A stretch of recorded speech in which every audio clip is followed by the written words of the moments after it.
Aí quando consegue tudo que eles pediram, aí já se venceu, porque ele disse que faz mais de um ano. Eu tenho gente que ainda não voltou e a família me diz, não, a gente não vai mais atrás não. Agora eu acho que o projeto dele, eu disse, tá, vai, porque você não pode escolher os juízes. Vamos ver, vamos começar. Mas você está entendendo? Você não entende o meu raciocínio? Vai, vamos atrás, né?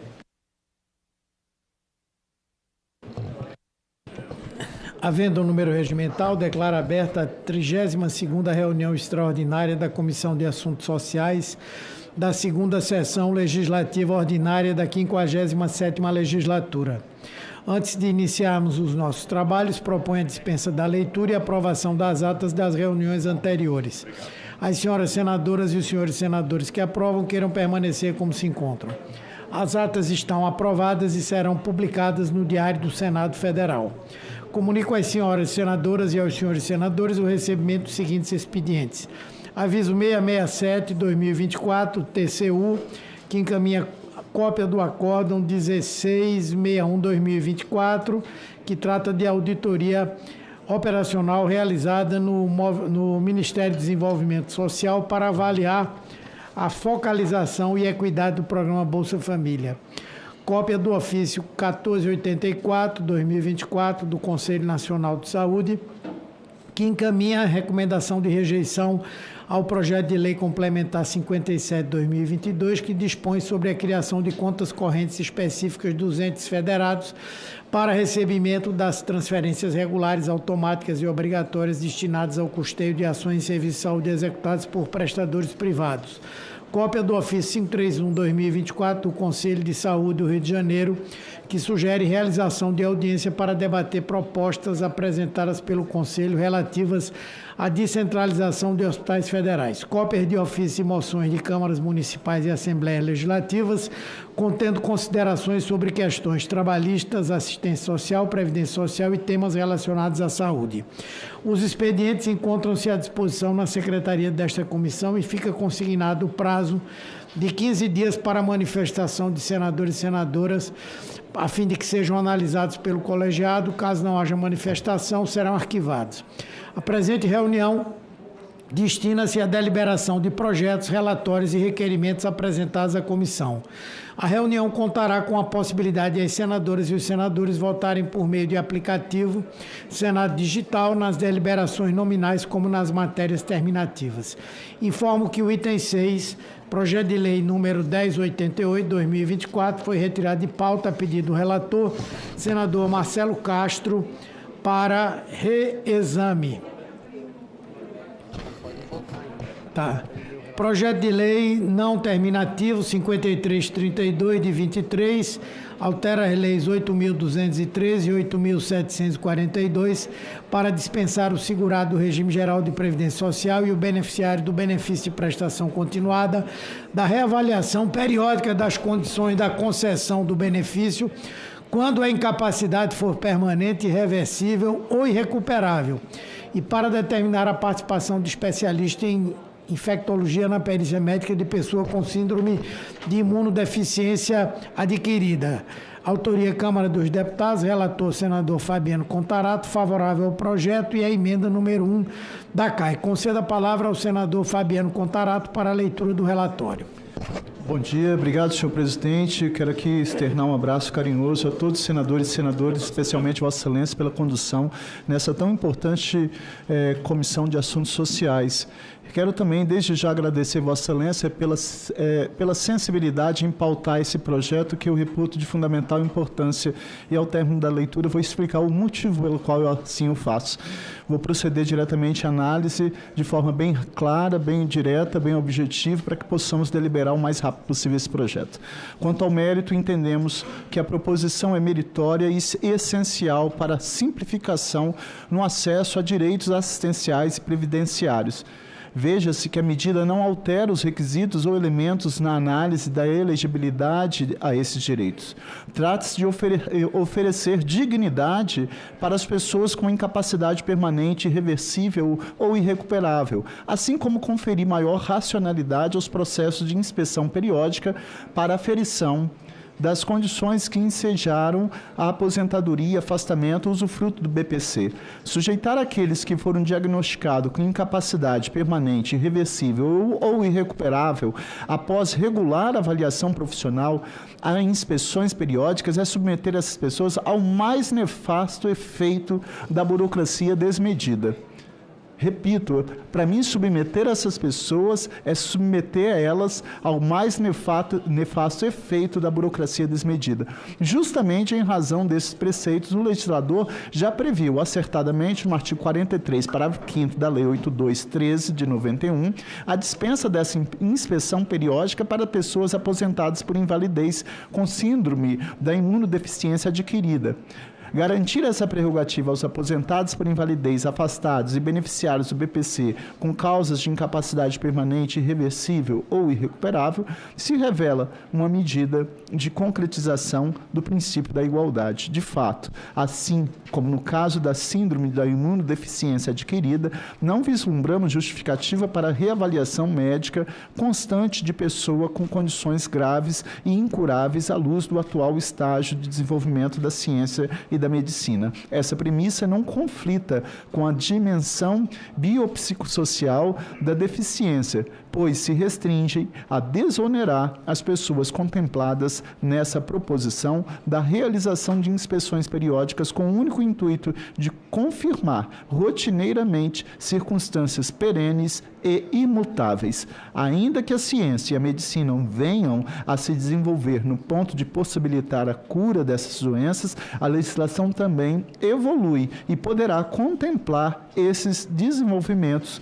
quando ocorram. Finalmente, quanto à presença de infectologista na perícia médica de pessoa com síndrome de imunodeficiência adquirida, nos parece que a perspectiva técnica desse profissional nessa instância de avaliação do indivíduo é imprescindível para o adequado dimensionamento das limitações enfrentadas em cada caso concreto. Assim, a previsão dessa exigência no âmbito legal é uma forma de resguardar a rigidez da avaliação técnica oferecida nessas circunstâncias específicas. O voto. Ante o exposto, o voto é pela aprovação do projeto de lei 5332 de 2023. Esse é o parecer. Só concluindo, senhor presidente, que o que esse projeto faz, ele dispensa a reavaliação periódica aos segurados do regime geral de previdência e aos beneficiários do BPC. Quando a incapacidade, volto a falar, for permanente, irreversível ou irrecuperável. Nós estamos falando aqui em Alzheimer, nós estamos falando em Parkinson, nós estamos falando em esclerose lateral amiotrófica, nós estamos falando da síndrome da imunodeficiência adquirida. Então, e eu destaco aqui uma aspa, mais uma vez, sujeitar essas pessoas que foram diagnosticadas, regular avaliação profissional, as inspeções periódicas é submeter essas pessoas aos mais nefastos efeitos da burocracia desmedida. Explica isso para a população pobre. Explica isso para aquela família que tem um filho lá que está tetraplégico. Então, nós temos que partir da premissa da presunção de boa-fé. O Estado brasileiro tem que partir da premissa da presunção de boa-fé. Nós não podemos inverter essa lógica, porque senão nós estamos desvirtuando e outra coisa, quando se fala em atos do funcionário público, um dos princípios que rege a administração pública é o princípio da legitimidade dos atos praticados pela administração pública. Então, se aquela pessoa já foi passada por uma banca oficial, que atestou que aquela doença ela é irreversível, ela tem uma incapacidade permanente, ela é irrecuperável, claro, se houver evolução médica, isso vai ser revisto. Mas, se não, submeter essas pessoas periodicamente a esse tipo de perícia, não acho que faça tenha maior plausibilidade. E, para mim, isso viola, principalmente, o princípio da dignidade da pessoa humana. Peço o apoiamento aos colegas senadores e senadoras para aprovação e, desde já, em sendo aprovado, faço um requerimento de urgência para que esse projeto vá imediatamente ao plenário do Senado Federal. Esse é o voto, senhor presidente. Com a palavra, a senadora Zenaide. Eu queria parabenizar o Contarato. A gente tem uma experiência péssima nessa questão de Operação Pente Fino, quando foi feita em 2019, a Lei 13.846, que mandou todos que tinham benefício de prestação continuada procurarem a Previdência. O que é que aconteceu? Principalmente os pacientes com deficiência neurológica, quando chegou na junta médica, eles pedem uma ressonância magnética com espectroscopia, milhares de exames. 1 ano, 2 para conseguir isso aí, um neurologista, que a gente sabe que tem uma deficiência grande. E muitos, quando conseguia isso aí já fazia 1 ano quando juntou todos os exames necessários. Eu conheço várias crianças e adultos que desistiram desse benefício porque já tinha um laudo médico comprovando que era incapacidade permanente, irreversível e irrecuperável. Então, eu não sei como, mas acho que o Estado brasileiro tem que ter um olhar diferenciado. Porque, como falou o Contarato, para você diagnosticar nesse país, claro que tem as fraudes, gente. A gente sabe disso, que é necessário. Tem gente recebendo sem ter o direito disso, que deveria ser punido severamente. E a gente tem que descobrir, não é simples para o governo descobrir isso, porque as fraudes existem, mas ele passa por uma junta médica com um diagnóstico grave, principalmente as pessoas com neuro. Ele falou em 3 patologias aqui que a gente sabe que não tem cura. A vida média é curtíssima, né? Apesar da ciência, quem tem uma esclerose lateral amiotrófica, com Alzheimer, se descobre o tratamento.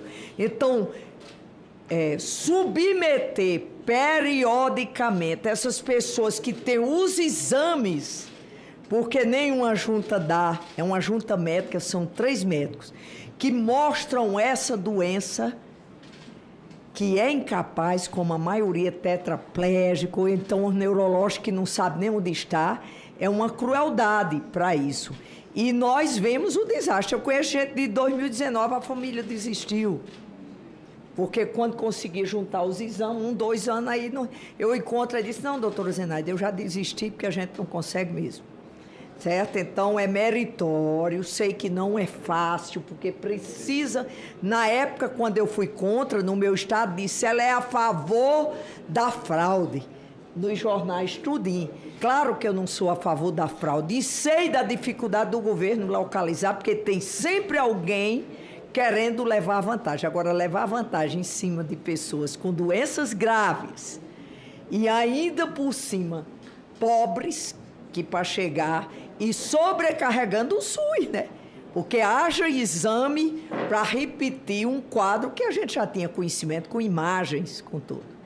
Era isso aí, acho que o projeto é meritório e que a gente tinha que descobrir como chegar aos fraudadores sem prejudicar as pessoas que realmente precisam do benefício de prestação continuada.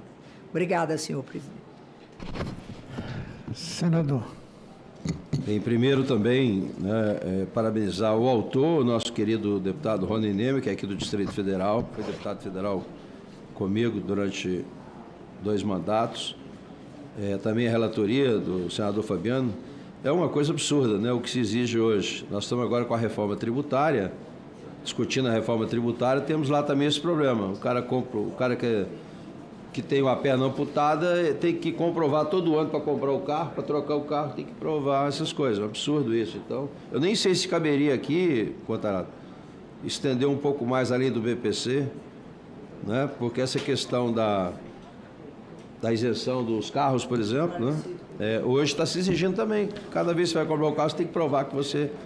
Então, o cara que tem deficiência definitiva tem que ficar, toda vez... comprovando isso. Então, realmente é um projeto meritório, tem total apoio. Mas eu queria pedir a Vossa Excelência, presidente, eu estou aqui com a audiência pública de um projeto aqui na Comissão de Esporte, e eu tenho o item 8 relatando. Se Vossa Excelência puder inverter a pauta do item 8, eu agradeço, para que eu possa participar da audiência. Obrigado. Queria só fazer um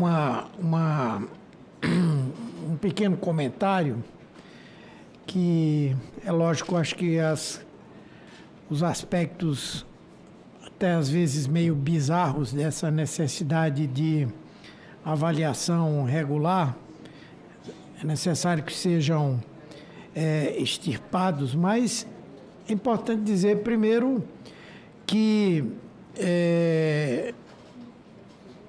a necessidade de que haja a possibilidade de identificar as fraudes é algo fundamental. Não pode ser esse projeto ou essa lei algo que impeça essa possibilidade.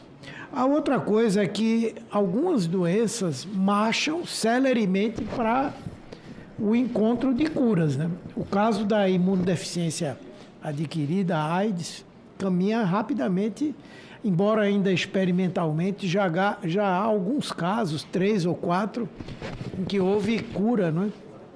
Então, sem eliminar essa possibilidade, eu acho que o projeto é meritório, é importante e vamos colocar em votação. Não havendo... Há alguém mais querendo discutir? Não. Não havendo mais quem queira discutir, encerro a discussão. Em votação, o relatório, as senhoras senadoras, senhores senadores que o aprovam, queiram permanecer como se encontram. Aprovado o relatório, ele passa a constituir o parecer da comissão favorável ao projeto, com a emenda número 1, cai, CAS, e a matéria vai ao plenário. Pelote, senhor presidente, vou ser breve. Eu só queria agradecer Vossa Excelência mais uma vez por ter pautado esse projeto de fundamental importância. Eu sei que às vezes interfere alguns interesses, mas eu prefiro acreditar naquilo que é... Se para o pior criminoso no Estado brasileiro a presunção de inocência, aqui eu tenho que partir da premissa da boa-fé.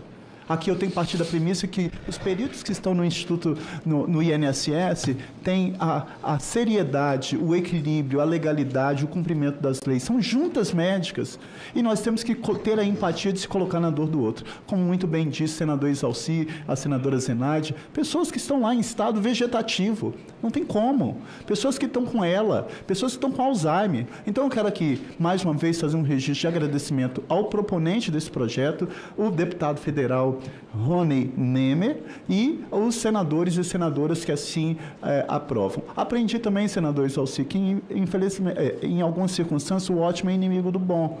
Então, aqui esse é o momento que nós temos para avançar, e eu peço, Vossa Excelência, senhor presidente, reitero que seja pautado o meu requerimento verbal de regime de urgência para que ele vá ao plenário do Senado Federal. Muito obrigado.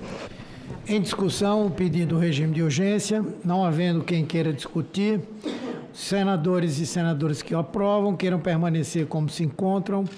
Aprovada a apresentação de requerimento ao plenário do Senado Federal. Existe só para concluir, fui informado agora que tem um requerimento para inclusão extra-pauta de um projeto que já foi fruto de acordo, esse projeto de lei 6120. Se puder entrar em pauta, eu agradeço, Vossa Excelência. Bom, em discussão o pedido, não havendo quem queira discutir, em votação, os senadores que aprovam...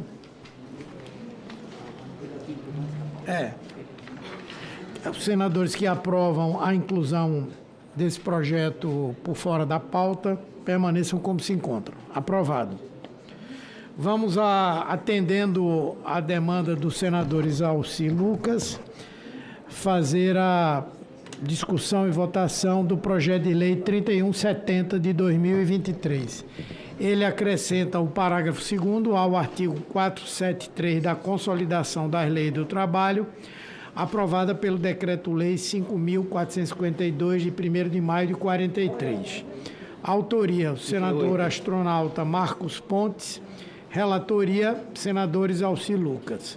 O relatório é pela aprovação do projeto e de 2 emendas que apresenta. Com a palavra, o senador Isalci Lucas. Peço a Vossa Excelência para ir direto à análise, presidente. Não. A apreciação do PL 3.170 de 2023 por essa comissão encontra fundamentado no inciso 1 e 2 do artigo 100 do Regimento Interno do Senado Federal, que confere à CAS competência para opinar sobre matérias relacionadas às relações de trabalho e à proteção e defesa da saúde. O projeto trata de matéria que está inserida na competência legislativa concorrente da União, dos Estados e do Distrito Federal, conforme dispõe o inciso 14 do artigo 24 da Constituição Federal. Também está em consonância com os preceitos constitucionais relativos à atribuição do Congresso Nacional e à legitimidade da iniciativa legislativa dos parlamentares, artigo 48 e 61 da Constituição Federal, respectivamente. Não existem óbitos, portanto, quanto à constitucionalidade da proposta. Isso também pode ser dito em relação à juridicidade, regimentalidade e técnica legislativa. Quanto ao mérito, cumpre lembrar que doar órgãos é um ato nobre, pois oferece a última esperança de tratamento a pacientes que sofrem de doenças bastante graves, como, por exemplo, afecções hematológicas, corneanas, além das insuficiências cardíaca, renal, hepática e pulmonar. Infelizmente, persiste no Brasil uma situação de crônica escassez de órgão, obstáculo que impede o aumento da oferta de transplantes, mesmo no âmbito do Sistema Nacional de Transplantes, CNT, que é considerado o maior programa público de transporte de órgãos, transplante de órgãos, tecidos e células no mundo, garantindo a toda a população por meio do Sistema Único de Saúde, o SUS. Estudos realizados no Brasil assinalam que há vários motivos que influenciam o comportamento dos familiares no momento da decisão de doar o órgão de um parente recém-falecido. Destaca-se a falta de conhecimento sobre a vontade doente acerca da doação, tempo insuficiente para a tomada de decisão, incompreensão sobre o diagnóstico de morte encefálica, medo de mutilação, inadequação de atendimento prestado pela equipe de saúde e discordância entre familiares. Isso posto, infelizmente, repercute negativamente sobre o acesso de pacientes ao tão esperado procedimento. Segundo o Ministério da Saúde, que gerencia mediante o SNT, a lista de espera por transplante no Brasil, atualmente mais de 60 mil pessoas aguardam por um órgão de transplante, sendo que mais de 37 mil esperam um transplante de rim e cerca de 370 pessoas aguardam doação de um coração. Diante disso, julgamos que o aumento do tempo de licença proposto pela iniciativa em tela tem o condão de mitigar, em parte, as dificuldades que os familiares enfrentam no momento de decidirem doar órgão de um parente falecido. Por esse motivo, somos favoráveis à iniciativa.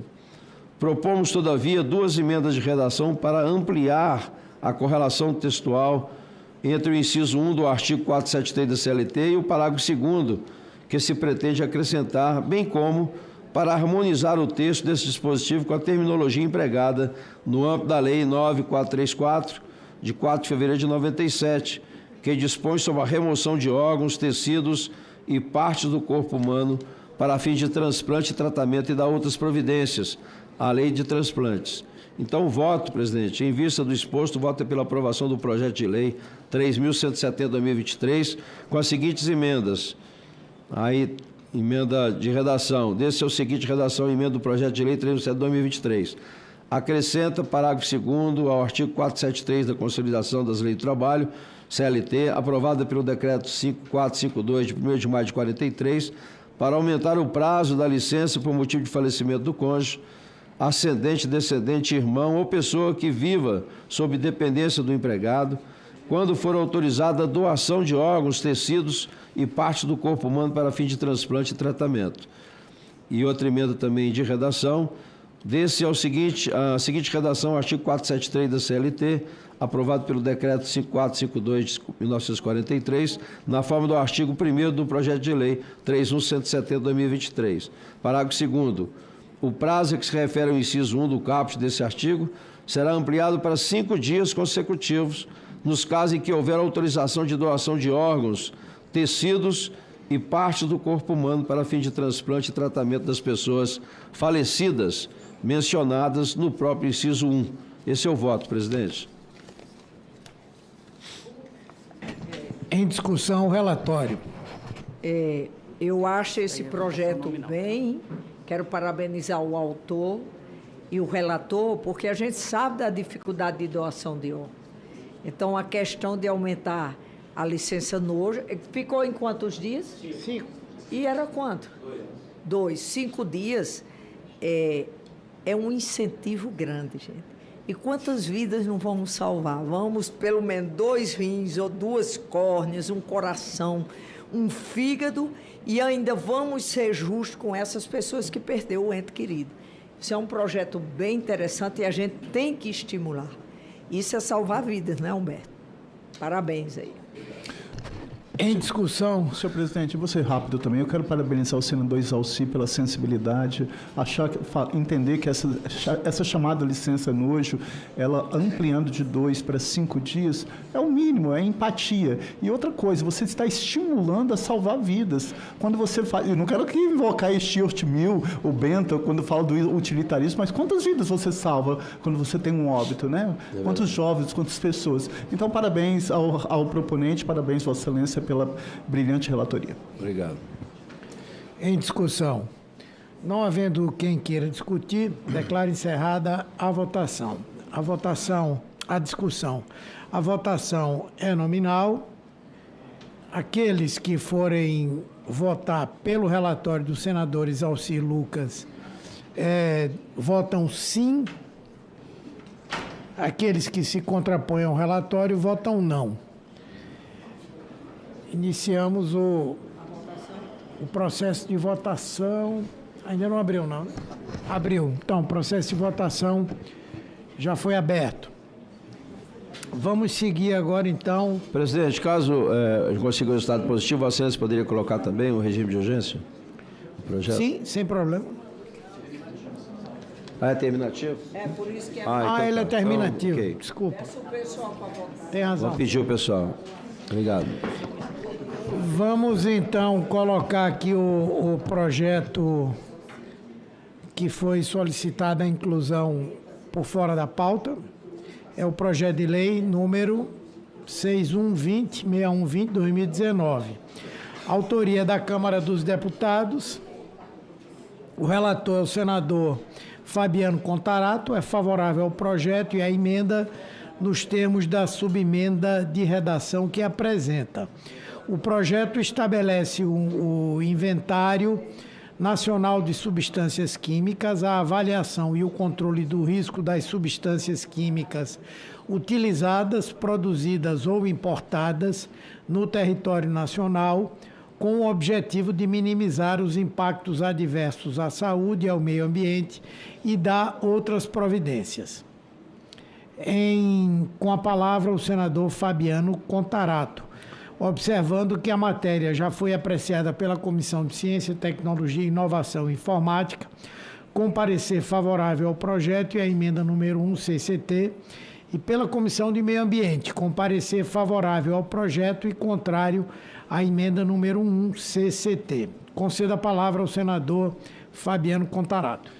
Obrigado, senhor presidente. Vou direto para a análise. Inicialmente, eu quero aqui parabenizar o proponente desse projeto de lei 6120, que foi o deputado Flávio Nogueira. O PL acerta ao pretender criar um sistema de informações sobre substâncias químicas e uma governança centrada na avaliação de riscos e com a participação da sociedade especialista. A determinação de que as substâncias constantes no Inventário Nacional de Substâncias Químicas sejam submetidas à avaliação de risco de acordo com critérios técnicos como persistência, bioacumulação, toxicidade, carcinogenicidade, mutagenicidade, revela-se relevante para possibilitar a adoção de medidas de gerenciamento de risco. Sobre a emenda 1 CCT, entendemos, conforme argumenta o seu autor, que não se trata de incluir uma nova categoria de produtos no rol daqueles que estão excluídos do âmbito de aplicação da lei proposta, mas sim de conferir maior clareza ao texto aprovado pela Casa Iniciadora, que arrolou o inciso 9 do artigo 3º de forma exemplificativa os produtos sujeitos à legislação específica, em especial aqueles controlados pelo Ministério da Agricultura e Pecuária, o MAPA, e pela Agência Nacional de Vigilância Sanitária, Anvisa. Assim, para eliminar do texto eventual dúvida acerca da abrangência do dispositivo, cremos que é pertinente a explicitação das preparações e substâncias destinadas à prevenção, diagnóstico ou tratamento de saúde classificadas como dispositivo médico, no rol exemplificativo proposto, dada a sua relevância e considerando que contam com regulações rigorosas por parte da Anvisa, como a resolução da diretoria do colegiado RDC 751. e a RDC 830, que regulamenta os dispositivos médicos definidos regras de classificação de riscos, além de requisitos e procedimentos para fins de registro e controle. No entanto, cremos que o mais adequado é que a explicitação de tais produtos ocorra pela sua inclusão na linha de dado do inciso 9 do artigo 3º, que trata de produtos de uso médico regulados pela Anvisa. Portanto, somos pelo acatamento da emenda 1 CCT na forma de subemenda que apresentamos. O voto pelo exposto manifestamos pela aprovação do projeto de lei 6120 e a emenda 1 CCT na forma de subemenda ora apresentada. Esse é o voto, senhor presidente, e caso seja aprovado, também faço requerimento de urgência para que vá ao plenário do Senado Federal. Em discussão, senadora Zenaide Olha, Maia. eu acho esse projeto bastante salutar. A população e a gente tem que ter o controle sobre os insumos ou os produtos usados e que causam danos à saúde da população. O mínimo que a gente tem que saber, é aquilo para a ciência. Se o paciente adoece e você não sabe que produto está sendo utilizado, no que ele usa ou no que ele ingere, isso dificulta até um diagnóstico e um tratamento. A gente tem que ter, o governo tem que ter um controle disso. A população tem sim que tomar conhecimento, a ciência também, e é assim que a gente faz os estudos. Parabéns, isso é um projeto muito, muito importante em termos de saúde. Saber quais os produtos que traz toxicidade são carcinogênicos ou teratogênicos é um direito de saber, porque muitas vezes o paciente chega no médico e vê alguns sinais e sintomas e ele tem que descobrir a causa. E se a gente não tiver esse sistema de controle, nós nunca vamos poder fazer nem estatística e nem produzir políticas públicas na prevenção e na cura dessas doenças. Não havendo quem queira discutir, declaro encerrada a votação. Vamos aguardar a votação do item. Pode? Tá bom. Mesmo que não tenha terminado o outro. Tá bom. Não havendo mais quem queira discutir, eu encerro a votação. Em votação, o relatório. As senhoras senadoras e senhores senadores que o aprovam, queiram permanecer como se encontram. Aprovado o relatório, que passa a constituir o parecer da comissão, favorável ao projeto, com a emenda número 1, CCT CAS, nos termos da subemenda número 1, CAS. A matéria vai ao plenário. O senador Contarato solicitou o regime de urgência. Os senadores e senadoras que aprovam, queiram permanecer como se encontram. Aprovada a apresentação do requerimento ao plenário do Senado Federal. Precisamos de um voto para concluir a votação do item 8 da pauta, não é? Do item extra pauta. Não, o extra pauta foi esse. Do item 8. Bom, vamos seguir. Valeu. Abraço. Qual é o próximo?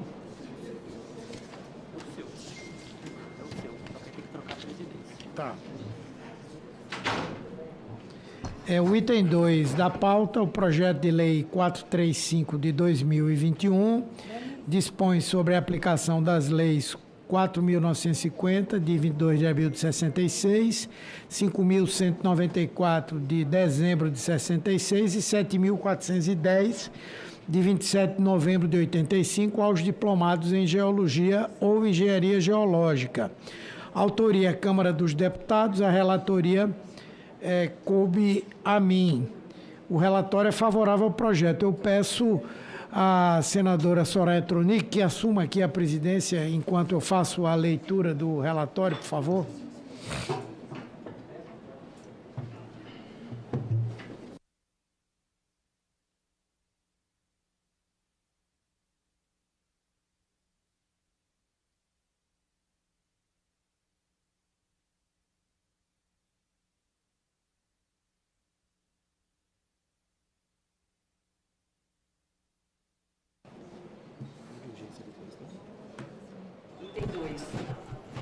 Item 2. Projeto de Lei número 435 de 2021 é não terminativo. Dispõe sobre a aplicação das leis número 4.950-A, de 22 de abril de 1966, Lei 5.194, de 24 de dezembro de 66 e 7.410, de 27 de novembro de 85, aos diplomados em Geologia ou Engenharia Geológica. Autoria, Câmara dos Deputados. Relatoria, senador Humberto Costa. O relatório é favorável ao projeto. A matéria já foi apreciada pela Comissão de Constituição, Justiça e Cidadania, com parecer também favorável ao projeto. Concedo a palavra ao senador Humberto Costa para a leitura do relatório. Eu peço a Vossa Excelência para me dirigir diretamente à análise.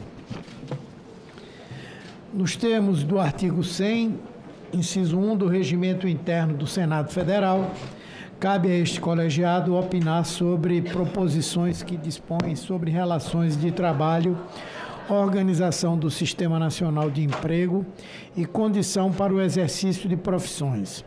Na Comissão de Constituição, Justiça e Cidadania, não foram identificados quaisquer vícios de inconstitucionalidade na proposição. Além disso, o exame de juridicidade do PL demonstrou que seu texto apresenta plena conformidade com o ordenamento jurídico. Quanto à regimentalidade, não se verificam óbices que impeçam o prosseguimento da tramitação. Em relação ao mérito, entendemos que a proposição merece prosperar. A Lei 4.076, de junho de 62, que regula o exercício da profissão de geólogo, institui as competências e atribuições, tanto desses profissionais quanto dos engenheiros geológicos, que no transcorrer de tal legislação são tratados de forma igual.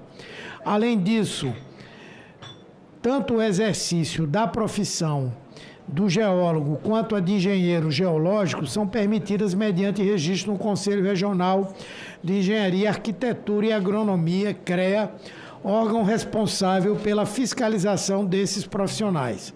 Supletivamente, convém apontar que, nos termos da Lei nº 5.194, de 24 de dezembro de 96, geólogos e engenheiros geólogos inserem-se como profissionais da engenharia, estando, portanto, sujeitos à regulamentação disposta pelo Conselho Federal de Engenharia e Agronomia, o CONFEA. É válido destacar ainda que as diretrizes curriculares de formação inicial desses profissionais, promulgada pela Resolução número 1 de 2015 do Conselho Nacional de Educação, destacam que a formação acadêmica dos geólogos e engenheiros geológicos seguem as mesmas diretrizes, não havendo, pois, distinções na estrutura básica dos cursos superiores.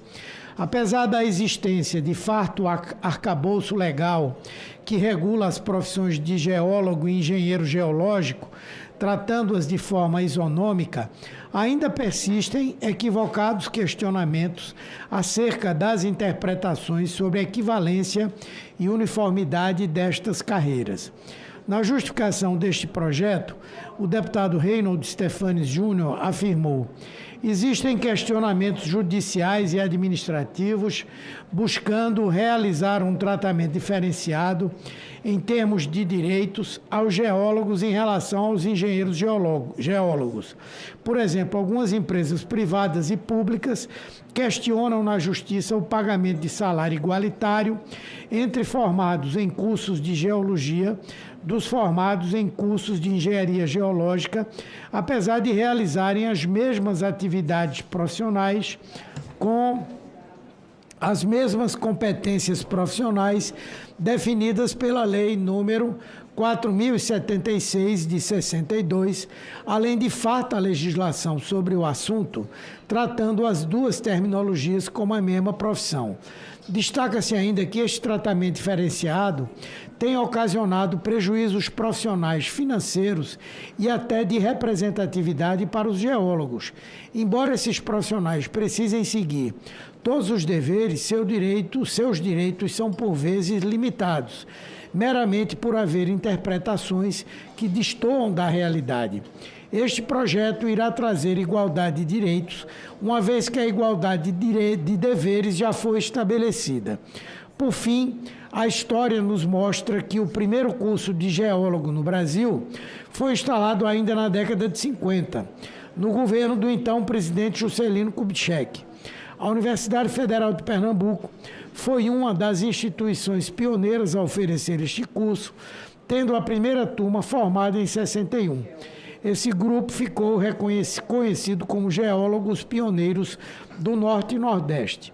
Hoje estamos aqui homenageando esses profissionais. Diante do exposto, o voto é pela aprovação do projeto de lei número 435/2021. Parabéns, senador Humberto Costa, pelo relatório. Coloco a matéria em discussão. Não havendo mais quem queira discutir, encerro a discussão. Em votação o relatório. As senhoras senadoras e os senhores senadores que o aprovam permaneçam como se encontram. Aprovado o relatório, que passa a constituir o parecer da comissão favorável ao projeto. A matéria vai ao plenário. Peço a Vossa Excelência que, se possível, coloque em votação meu requerimento de urgência. Eu quero subscrever esse requerimento de urgência. Coloque em votação o requerimento de urgência do senador Humberto Costa, subscrito pela senadora Damares Alves. E os senhores senadores e as senhoras senadoras que aprovam permaneçam como se encontram.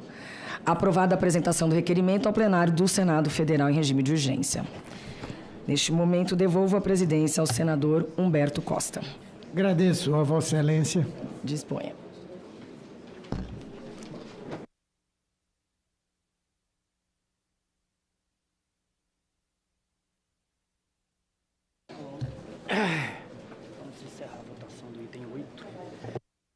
Vamos, já que foi obtido o quórum, vamos encerrar aqui a votação do item 8, que é terminativo.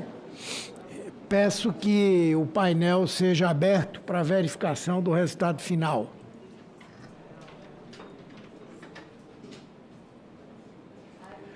Doze votos em aprovação ao projeto. Agradeço a todos os senadores e senadoras. O projeto foi aprovado. As emendas número 1, CAS, número 2, CAS, também foram aprovadas e a matéria será encaminhada à mesa para as providências cabíveis. Já houve uma solicitação de urgência também, não é? Ah, sim, desculpe. Ok. Presidente. Pois não. Eu gostaria de fazer um comentário a respeito desse projeto número 8, né, que é de minha autoria. Eu gostaria primeiro de agradecer ao relator, agradecer a todos da comissão pela aprovação e vou dizer da importância de um projeto como esse, no sentido da necessidade que nós temos de doadores de órgãos no Brasil. Nós temos tanta gente precisando, são milhares, dezenas de milhares de pessoas que precisam de órgãos, literalmente para sobreviver. E certamente um evento de uma morte de um familiar é muito traumático. Então esse projeto ele vem nos dois sentidos. Uma, para aumentar a possibilidade de recuperação emocional das pessoas mais próximas nesse evento e também de poder ajudar, né, primeiro a conscientização. É importante as pessoas perceberem a necessidade de doação de órgãos no Brasil. E segundo, efetivamente terem órgãos. Eu acho que uma pessoa pode favorecer muitas outras. Uma pessoa que nós perdemos pode favorecer a vida de muitas outras, né, que estão precisando desses órgãos. Então, para agradecer novamente, dizer, né, da minha felicidade em poder ajudar nesse sentido. Obrigado. Agradeço a Vossa Excelência e coloco em... Não tem mais nenhum relator presente. A senadora Damares vai subscrever o requerimento da Mara Gabriel. Ok, os demais projetos não têm aqui a presença dos seus relatores. E, então, em atenção a cada um desses senadores, eu vou transferir para a próxima reunião a discussão e a votação. E há um requerimento apresentado pela senadora Mara Gabrilli, que é endossado pela senadora Damares Alves, que é um requerimento propondo a realização de uma audiência pública para discutir a hipertensão intracraniana idiopática. Eu peço à senadora Damares Alves, que endossou o requerimento, que ela possa fazer a leitura do requerimento para que possamos votá-lo. Senhor presidente, nos termos regimentais, requer a realização de uma audiência pública com o objetivo de discutir a hipertensão intracraniana idiopática com convidados de diversos órgãos e cientistas e especialistas no tema, e eu estou aqui apresentando essas instituições e peço apoio aos demais pares.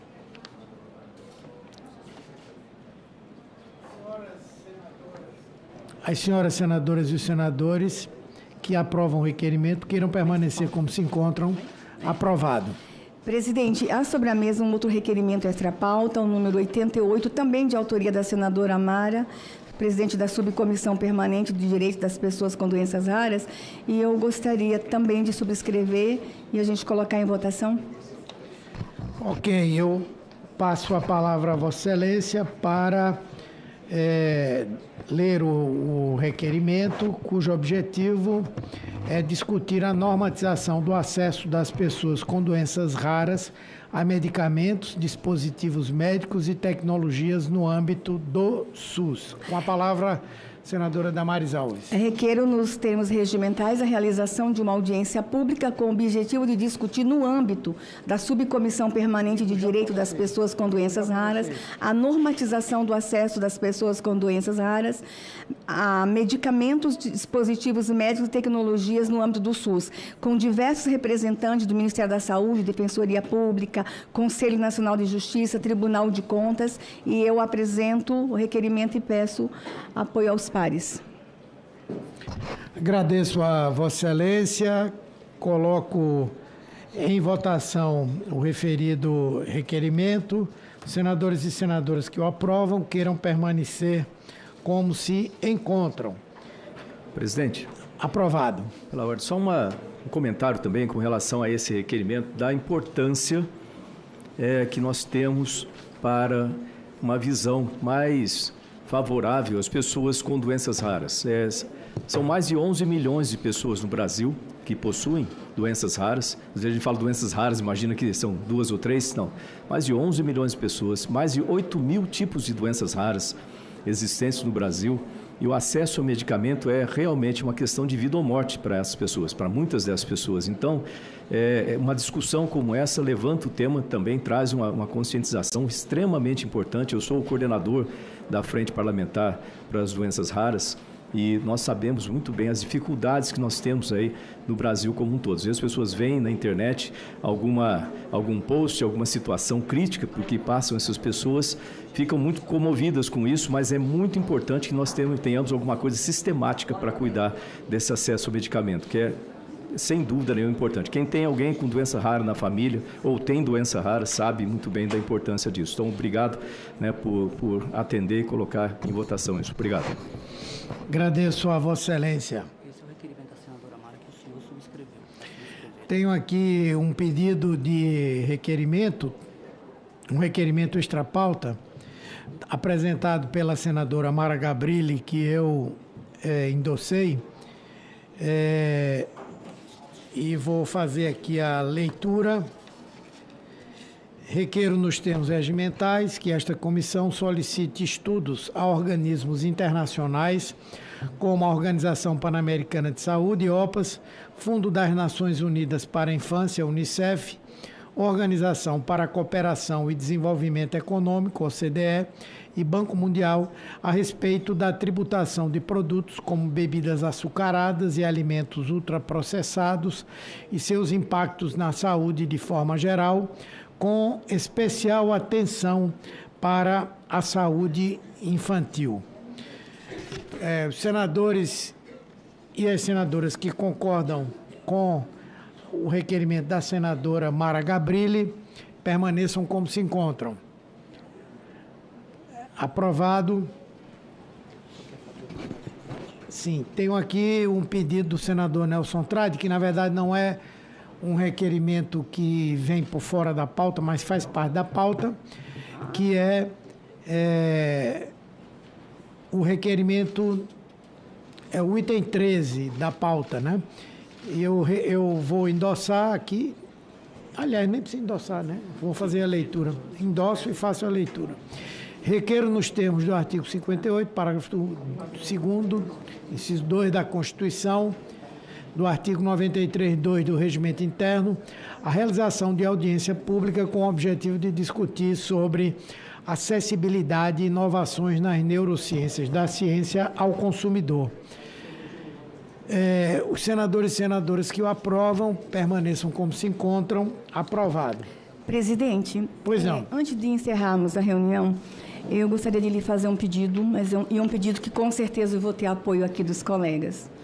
Tem um projeto de lei, um PLP do senador Romário, o 149 de 2024, em que todos os senadores ontem em plenário fizeram um apelo ao presidente Rodrigo Pacheco para uma distribuição imediata aqui para esta comissão. Já estava distribuído para cá e saiu do sistema. Nós estamos pedindo que ele volte. É 149 de 2024, senador Romário. E meu pedido seria o seguinte, presidente, se possível, me indicar a relatora, para a gente construir um voto com todo mundo junto. Eu me comprometo de sentar com a sua equipe, a equipe do senador Marcos Ponte, a equipe da Zenaide, a gente fazer um voto e apresentar imediatamente, porque ele versa sobre os remédios para as pessoas com doenças raras. O Supremo Tribunal tomou uma decisão há poucos dias e essa decisão a gente precisa rever alguns itens em caráter de urgência. Nós estamos com pacientes na UTI que vão morrer se a gente não tomar essa decisão imediatamente.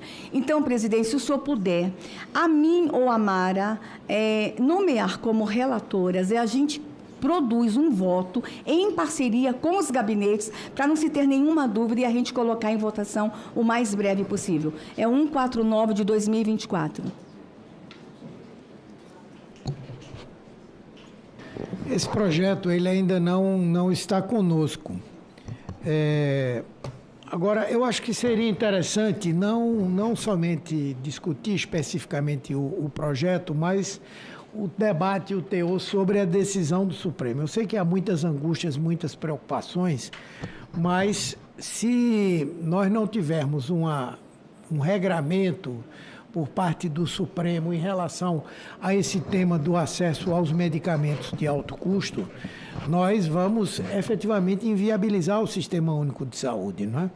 O Supremo tomou algumas decisões relevantes, definiu que tem que haver uma participação direta da União também na constituição dos fundos que vão financiar a aquisição desses medicamentos, definiu um regramento para avaliação de se esses novos medicamentos que surgem são efetivamente de bom efeito concretamente para o custo, qual é o custo-benefício.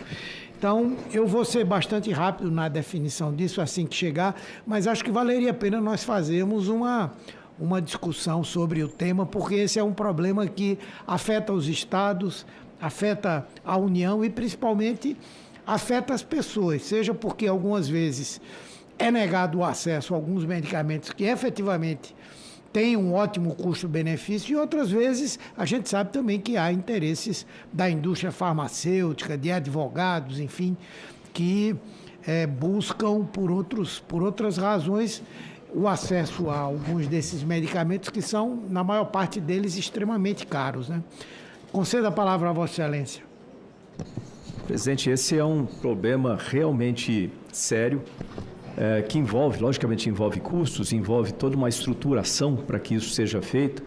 Esses medicamentos geralmente são feitos por empresas pequenas até, em outros países, tipo os Estados Unidos, Europa, e o custo fica muito elevado devido a essa escassez, vamos dizer assim, no mercado desse tipo de medicamento.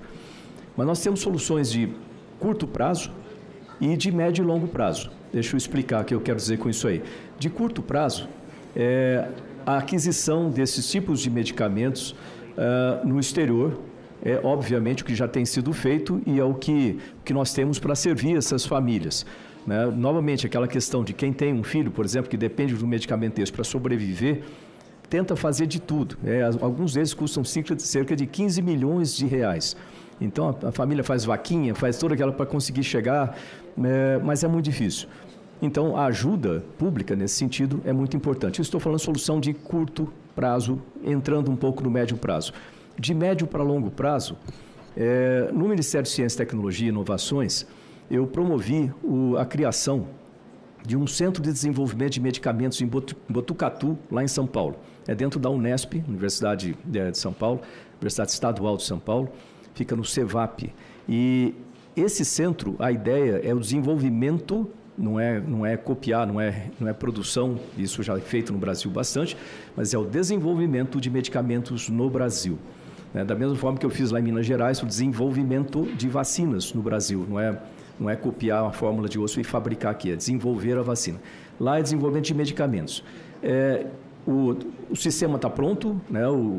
Vamos dizer assim, essa instituição está pronta para trabalhar, já estão trabalhando, e isso é a solução de médio e longo prazo. Por quê? Ali, eles podem desenvolver medicamentos de qualquer tipo, em associação com a indústria nacional. Isso gera emprego, gera nota fiscal no Brasil, vamos dizer assim. Mas se a indústria não tiver interesse em fabricar o medicamento no Brasil, como eles são uma organização, mais como uma organização social, eles podem, sim, fazer isso aí através do Butantan, através de Manguinhos, por exemplo. Ou seja, ou ela tem duas saídas. Ou ela sai para a indústria, para a fabricação, ou nos casos de medicamento para doenças raras, que a indústria às vezes não tem interesse, o desenvolvimento do medicamento fica pronto ali e ele pode ser produzido no setor público. E isso reduz os custos para o governo de longo prazo, e também dá a essas famílias mais certeza que elas vão ter esse medicamento sempre. Ou seja, está aí as duas soluções de curto e médio e longo prazo, né? Dividindo o médio em duas etapas. Mas é uma necessidade que nós temos no Brasil, sem dúvida nenhuma. Obrigado. Nós temos aqui ainda um requerimento que a senadora Mara Gabrilli pede que eu subscreva. Na verdade, a senadora Leila Barros. O item 11, a senadora Damares também subscreve. Vossa Excelência podia ler. Requeiro, nos termos regimentais, a realização de uma audiência pública com o objetivo de obter informações sobre as estratégias de combate à dengue para o período de 2024 e 2025, com a presença do Ministério da Saúde, Vigilância Sanitária, os conselhos de secretários estaduais e municipais de saúde. Esse é o requerimento, o item 11. Os senadores e senadoras que aprovam queiram permanecer como se encontram. Aprovado. Presidente, esta pauta também tem um requerimento do senador Everton, que eu quero subscrever, que é para acrescentar apenas mais um nome à audiência anteriormente requerida no requerimento que acabei de ler do item 11. Os que concordam permaneçam como se encontram. Aprovado. Ok. Convoco para o dia 16 de outubro, quarta-feira, às 9 horas, reunião extraordinária desta comissão, destinada à deliberação de proposições. Nada mais havendo a tratar, declaro encerrada a presente reunião. Muito obrigado a todos e todas.